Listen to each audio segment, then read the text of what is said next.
Good afternoon. My name is Mark Maynard, and I am pleased to welcome you to the Washington Labs Academy webinar series. We hope you find the next hour useful and informative. We have developed this monthly International Approvals webinar series to deal with some of the technical and administrative issues that our customers face when obtaining global approvals for the electronic and electrical products. We recognize that compliance engineering and certification challenges can be complex, and we're always looking for ways to support our customers. Before we begin, I want to go over a few housekeeping details. First, I hope everyone can see the title slide on your computer. We have muted everyone's microphone to keep the meeting quality as high as possible. A recording of the presentation is underway and will be sent to all attendees along with a PDF copy of the slide deck.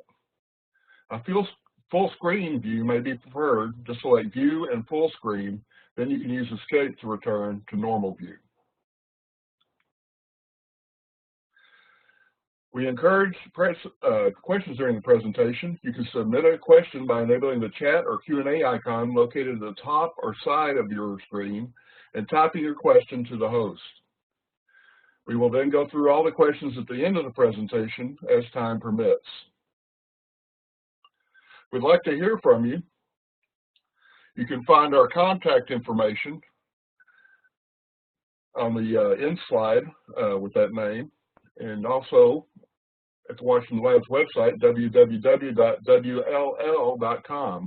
You can also reach out via email to academy@wll.com.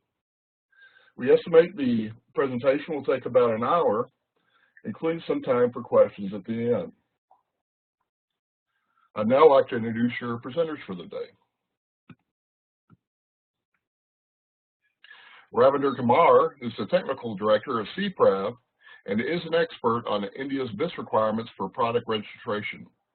CPRAV is an acronym for Compliance and Product Regulatory Approvals, and it is a certification services company with offices in Delhi and Bangalore, India. Ravinder is a former BIS official, having worked with BIS for 30 years. Being totally customer-focused, he has certified more than 300 BIS projects at CPRAV, and he has an in-depth knowledge and unparalleled experience on BIS standards, test methodologies, and product approvals. I'm Mark Maynard. I'm the Training and Business Development Manager for Washington Labs Academy, and also have a dual role at ACB, or American Certification Body, as the Business Development Manager. I have over 30 years experience in compliance engineering, and some of the specialties include EMC, EMI, wireless telecom, product safety, design for the environment, and quality management systems. I'm a senior member of the Institute of Electrical and Electronics Engineers and a past president of Product Safety Engineering Society. I've also been very active with the annual IEEE EMC plus SIPI, or Signal Integration and Power Integration Symposium Committee. I just want to give credit to the World Factbook. It's a CIA, a US CIA website that's public domain, as long as you give credit to the agency and to the site, as I've done here. This is where I get the demographic information, such as country, populations, maps, and information on their technical infrastructure, such as for internet and mobile cellular communications. It's also a good site if you're looking to do some analysis on the marketplaces, see if it makes sense for you to be in those markets. Our agenda for today is we're going to go through a short introduction on India, and then through the compliance organizations, focusing on the Department of Telecommunications, and then also the Bureau of Indian Standards, and we'll have a little bit of information on the quality management program they have called Standardizing, Testing, and Quality Certification. And we'll have a summary at the end with websites to all these agencies. So you're probably familiar with India. It's been in the forefront of the technological innovation, a lot of software development, and also a lot of service industry jobs through customer support and things like that. They've got the second largest population after China, with almost 1.3 billion. The gross domestic product per person parity is fourth in the world, and that's a measurement for the economic output based on individuals, so it kind of averages out over the population. Exports 21st in the world, imports 12th in the world. Mobile cellular use is second in the world. and internet users are fourth in the world. About 30% of the population has access currently. The compliance org chart we're going to be referring to for India. All the organizations are under the authority of the Parliament of India. And over on the left, you'll see where the Bureau of Indian Standards falls on the Ministry of Consumer Affairs, Food and Public Distribution. Then under the Ministry of Communication, Information Technology, we've got two different branches. One for MIATIA, the Ministry of Information and Electronics and Information Technology, where you'll find the Quality Management System, SQQC. Then under the Department of Telecommunications, or DOT, you'll find the Telecom Engineering Center, or TEC, which covered with a wired traditional telephone interchange office equipment. And then the Wireless Planning Coordination Wing, which covers the wireless technologies. So we're going to start on the right side here, and with the Department of Telecommunications.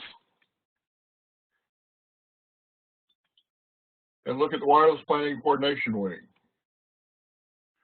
So this is their logo found on the website, and as I mentioned, I'll be giving you links to all those at the end.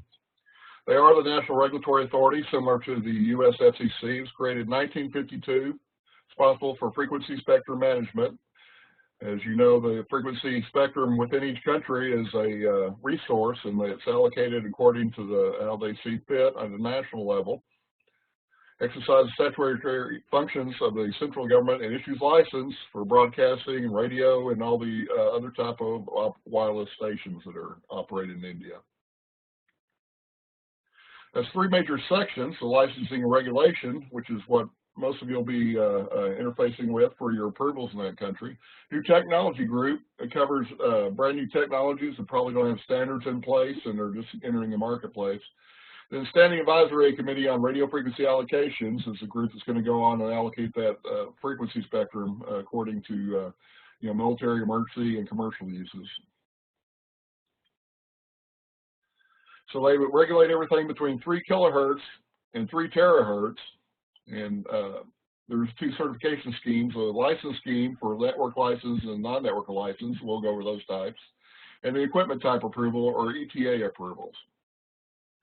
So the 35 types of network licenses you can see on the list here, dealing with a lot of not necessarily consumer products, but you're going to see things like FM, AM transmitters, microwave transmitters that are used for the communications infrastructure, radar, satellite communications, and the ham radio type devices, broadband, and things along those lines.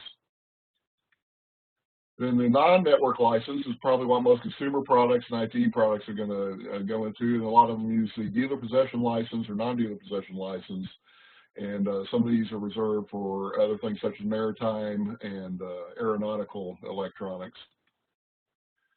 Wireless Planning Coordination is going to have the import license that you're going to get a clearance letter from the WPC, and it's going to help your product clear customs and get into the country to your marketplaces.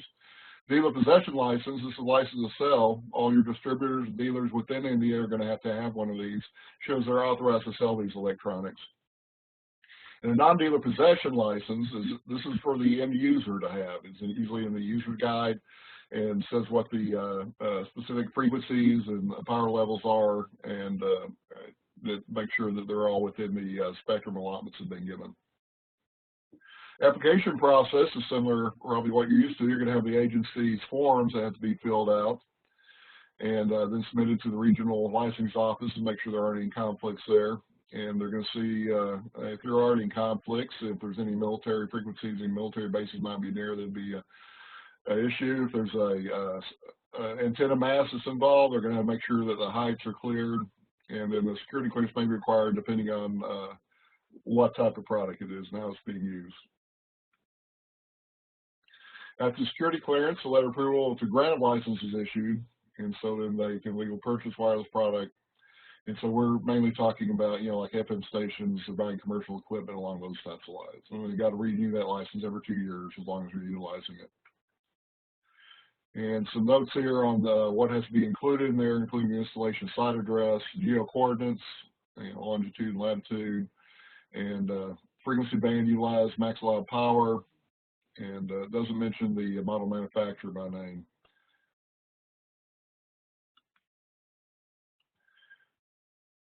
There are some D-license bands, what they call D-license, but exempt from the normal testing there, but doesn't mean there's not any requirements. You still have to go through and get a EPA approval. Says, yeah, this does fall into the category for a D-license, such as one of these 11 that are shown here. You know, system band radio, the frequencies for Wi-Fi, Bluetooth, you know, 2.4 gigahertz stuff, and 5 gigahertz that's used for higher Wi-Fi bands, and some cellular stuff that's in there, RFID cards, those types of devices. And so in there you'll have for the submittal docs, technical specs, data sheet, product user guides. They accept the European Union CE Red, DOCM reports, and then the local representative agreement letter. You're going to have a authorized local representative in India to do business there. If your company has a business office there, that will serve as your local representative. If not, you're going to have to hire somebody and make sure they're legally authorized to act on behalf of your company. Next, we're going to look at the hardwired stuff, the traditional telephone center equipment, and that's under Telecom Engineering Center with the British spelling there on the logo, and I've changed it to the American in my title there. But it's a technical body representing the interests of the Department of Telecom for the government of India, and specifically looking at things that might bring down or harm the communications network there that's hardwired. So generic requirements or GRs, interface requirements, IRs, and then they're going to issue either interface approval or certificate approval or service approval or type approval, depending on type of equipment and its use. So they also formulate standards and technical plans for introducing equipment. They're going to use the international standards such as SC, ITU, and also want to incorporate the latest technologies, you know, rapidly coming in there, and they've got to accelerate that to make sure that they can keep up with the products that are wanting to come into the consumers and the rest of their markets.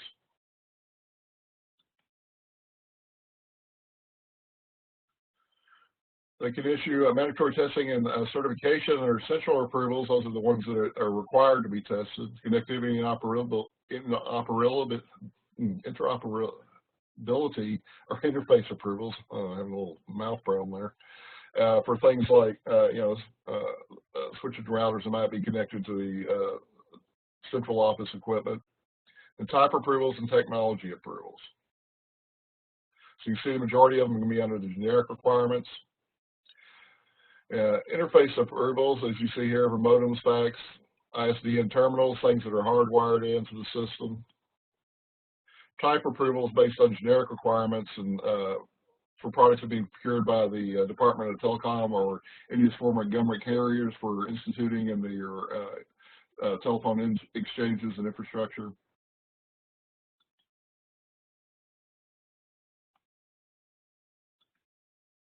Certificate approvals issue products where standards don't exist, so this may be something new or a unique application, and so they're going to have to make sure that they've got some way to test this, make sure it's not going to impact the existing equipment and not degrade performance anywhere else. Here's some common types of standards for different types of products, where they fall through. It's kind of a eye chart here, but with the links we give you, and you can look these up on the agency website for TEC. There's some more of them. And then materials for submittal and the labels, you need an EMC report, depending on the assigned telecom standard. Safety reports, this will be like the CB scheme, product safety reports, schematics, bill of materials, user guide, local rep authorization letter. As we mentioned, you've got to have one in India, and technical specifications data sheets. Require 2 product test samples, and once again, this is for the commercial, telephone exchange equipment type things, and they always reserve the right to test. Required, even though they take those reports, they still may want to do some sample spot checking. And then the normal things that got to be there in the label. The trade name, such as the brand name, like if it's Hewlett Packard, it's got to say HP or the symbol on there, and have the model number, serial number.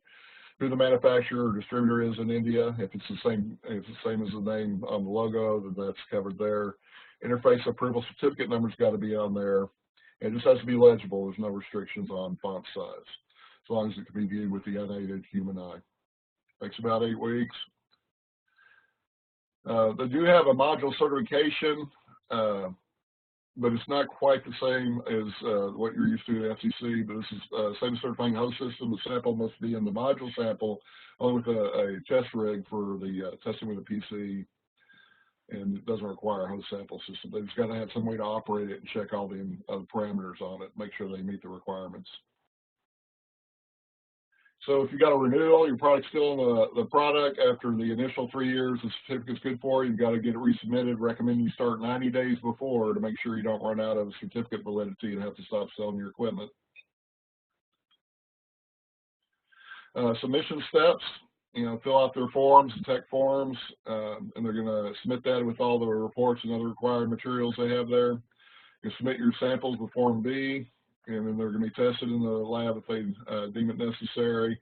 They do some spot checks and make sure that specs are the same as what's you've got it in your documentation. Then if it's successful, they're going to prepare that certificate for you, and if it doesn't meet it, they're going to reject it. You can submit as many times as you want, but you're going to have to pay every time, so it's best ideal is to get it right the first time.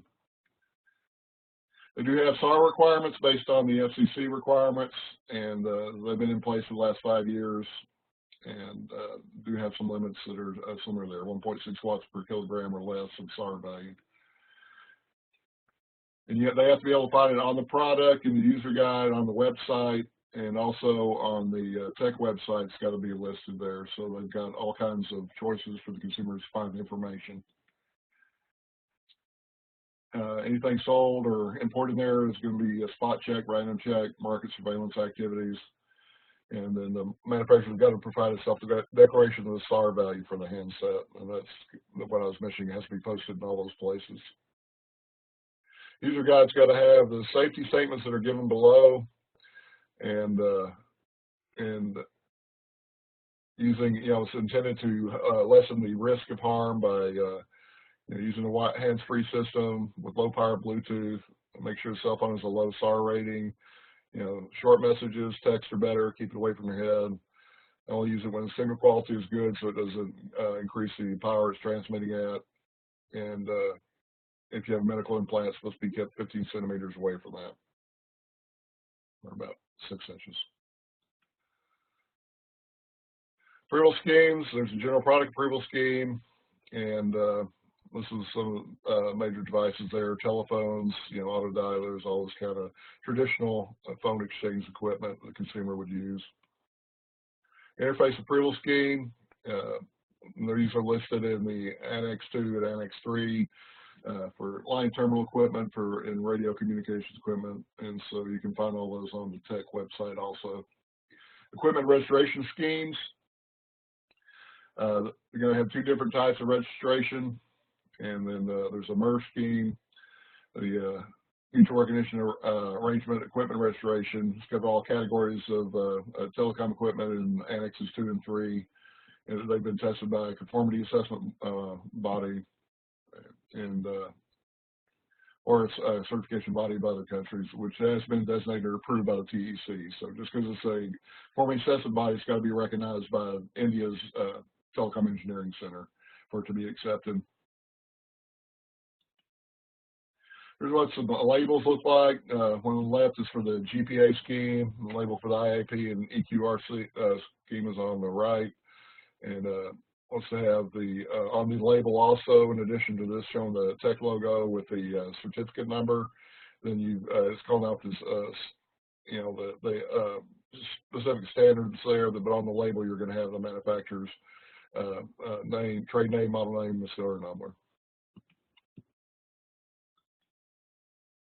So there are some changes. These came from CPRAV about a week before we gave this original presentation. So we're going to implement this new mandatory testing certification of telecom equipment, or MTCTE. So starting October 1st of this year, it's got to be against those ERs, or essential requirements the techs issued, and that were issued last year in September. Has to be carried out by any accredited lab and based on their test reports, and certificates are going to be issued by tech. And you can go to the hot links here to find out more on the actual standard, the actual reading of the announcements and what are required. They're expected to be completed by the end of March 2018, and originally the effective date was going to be 1st April 2018, but now it's been moved out to 1st of October. And likely to have the portal ready in about 3 months, so you can get familiar with it and be ready for this new system that you're going to have your products adhere to.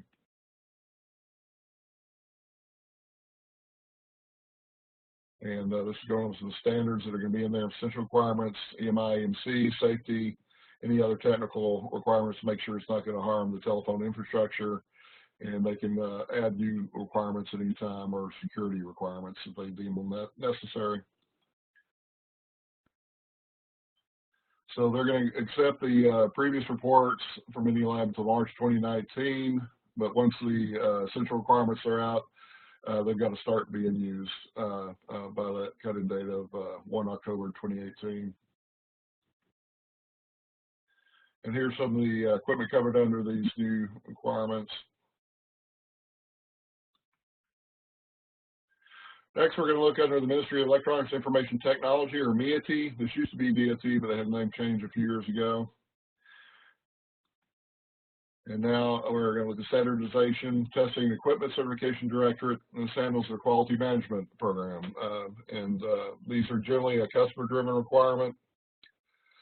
This provides quality assurance for this electronics IT equipment. There's S-mark that shows it meets with these factory certifications for the quality management system. They've got a plan, do, check, act, closed loop system in place. Where there's a problem, they're going to fix it, and it's not going to continue. They're going to check the application, documents, tests and reports, factory inspections, and then there's another route based through CB certification report. So if you have CB scheme going on for your products, you can utilize that. And then they've got some requirements to use the mark. It's going to, if you have an extremely small product it won't fit on, you can put it on the packaging. And it's got to be legible. It's not a minimum size, but you got to be able to see it with the unaided human eye. Next, we're going to take a look at the Ministry of Consumer Affairs, Food and Public Distribution. And under that department, we've got the Bureau of Indian Standards, or BIS. And these requirements that have come in over the past 5 to 6 years and are concerned with the product safety aspects of equipment. And Ravner is going to introduce us to this. And so Ravner, go ahead and take over for us.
All right, Ravender, thanks for your contribution there on the Bureau of Indian Standards.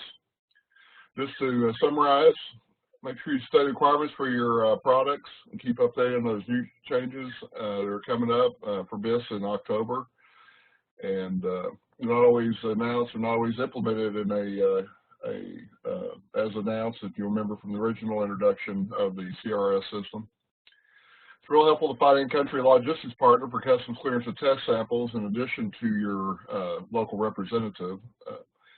And there's not a lot of cooperation between different ministries and agencies, and so make sure you're talking to the right agency about the right products and the right approvals. They're not going to talk to each other. So it's always good to share information, and we've got some internet resources here. These are all the different agencies and ministries we talked about today. The Department of Telecommunications, Wireless Planning Coordination, and then we've got this site down there. You can find a lot of these documents and listings. Their websites aren't always really user-friendly or intuitive, so you have to poke around sometimes to find the information you're looking for. So if you have any additional questions after viewing this today, you can contact me at markm@wll.com, or if you've got a project you're ready to go with, if you need compliance testing, contact Washington Laboratories with info given here. Or if you need some international approval certificates and you've already got some reports ready to go, you can contact American Certification Body and they'll get you fixed up with wherever you need to go in the world.